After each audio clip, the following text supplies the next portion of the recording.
If you're a man who's afraid, depressed, or doubting yourself, it's not your fault. It's the life you're living. In this video, I'll show you how to take control again. You won't see me, just this AI-generated avatar. I'll let it speak my thoughts, my story, while I stay in the background. I'm 27 years old, and I'm in a tough spot. I don't have a job, and I have debts to pay.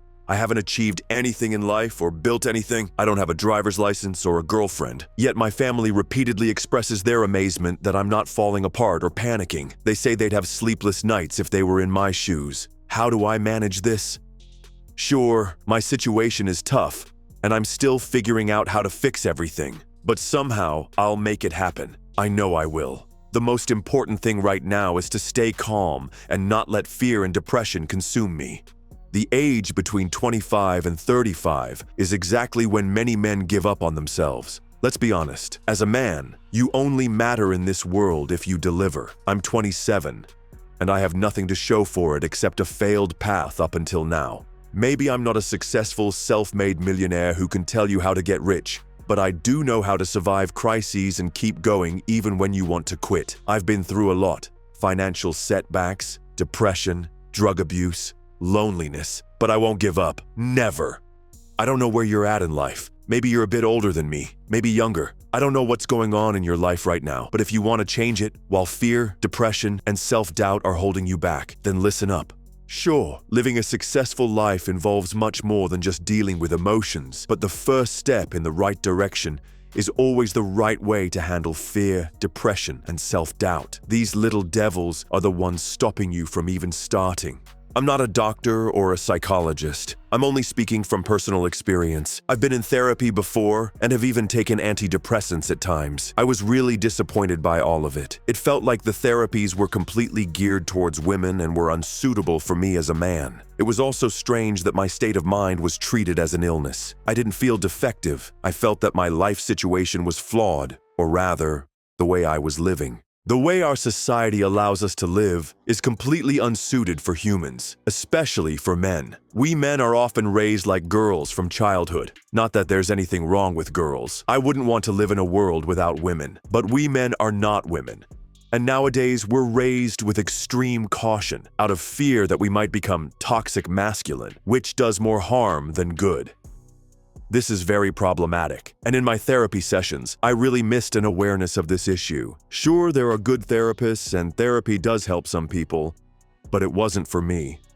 Now, let's get practical. How do you, as a man, deal with fear, depression, and self-doubt? Of course, you know the typical tips. Exercise, keep busy with something, start a project. The problem is, you've probably tried all that already, but never stuck with it. It's proven that exercise or working on a project helps, but only if you stick with it. You need a shift in your mindset. Something that really helps me is seeing depression not as an illness, but as a reaction to bad life circumstances or a wrong way of living. I know depression is classified as a disease, but I'm talking more about how we handle it. If you accept depression as a disease, you're telling yourself that you're flawed. You're flawed because you've been infected by an illness. That's something passive, something outside of your control. But if you see depression as a reaction to a wrong way of living, then suddenly you're not the problem anymore. Something else is, and you can influence it. That's why in depression treatment, we often do behavioral therapy because it's scientifically proven that changing your lifestyle influences depression. So don't view depression as something that happened to you, but as a reaction to a lifestyle you can change. Feeling low on energy, unmotivated, always tired. How do you deal with that? The same way. You have to understand one thing. You're not out of energy. The energy is there. Your body just isn't giving it to you. Why? Because your subconscious connects effort with failure. You've tried hard in the past and failed. Your subconscious remembered that and is now trying to protect you from further failure by restricting your energy whenever you try to push yourself. It's a survival mechanism. The energy isn't gone, it's just hidden.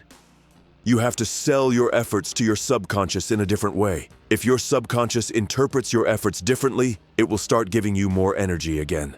Don't you wonder why you suddenly have so much energy when gaming, spending hours racking up headshots with laser focus? You're putting in effort, but your subconscious doesn't limit your energy because it's interpreting the effort differently. So you're not energy less, you just feel that way. It's not a state.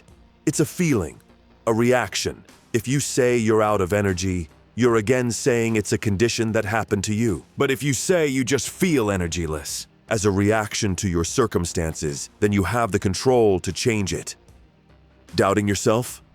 Listen, you're going to die someday. In 1,000 years, it won't matter whether you succeeded or failed. If you do nothing, you'll fail anyway, but in a much duller way. But if you try, give it your all, and then fail. At least you'll know on your deathbed that you tried, and you won't regret it.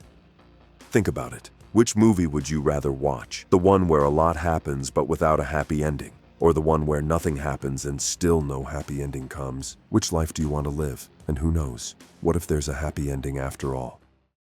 Look at it as an experiment. Just start without being too dependent on the results. Just do something and see what happens, just out of curiosity. If you've already given up, you can at least do it to pass the time. You've given up and accepted the worst-case scenario? Perfect. Then you have nothing to lose. Do something and see what happens, just as an experiment to pass the time. You don't know what to do. There are so many things you can do. If you're stuck, ask ChatGPT what you can do. Start a YouTube channel. Can't make full videos? Then do shorts. Or TikTok. Start an X account and see how many followers you can get.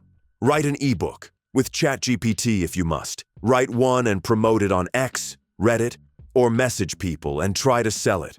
Or learn chess. A real man should at least be able to play chess moderately well. And I know one thing that holds many people back from starting. They think what they're capable of doing isn't enough. And yes, maybe you're right. For example, if you want maximum growth on YouTube, you should upload 2 to 3 full-length videos per week or 7 to 9 shorts. Yes, that's a lot. But if you can't manage that, it's better to do less than nothing at all.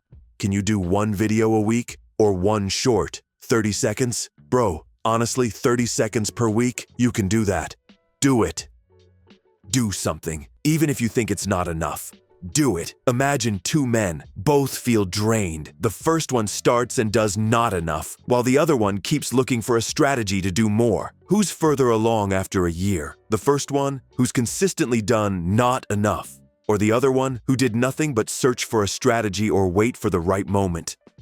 You get it, right? Do a little instead of nothing. So, don't forget, you're not flawed, but your way of living is wrong. Your mental state didn't just happen to you. It's just a reaction to things that have happened in your life. You're not the problem. The problem is separate from you. You can influence the problem. You're not stupid or incapable. Think about it. You carry millions of years of evolution inside you, millions of years of natural selection, survival of the fittest, millions of years of fine-tuning survival skills. You were born as an individual of the planet's most powerful species. You're not flawed, you're at the top of the food chain. Don't forget that.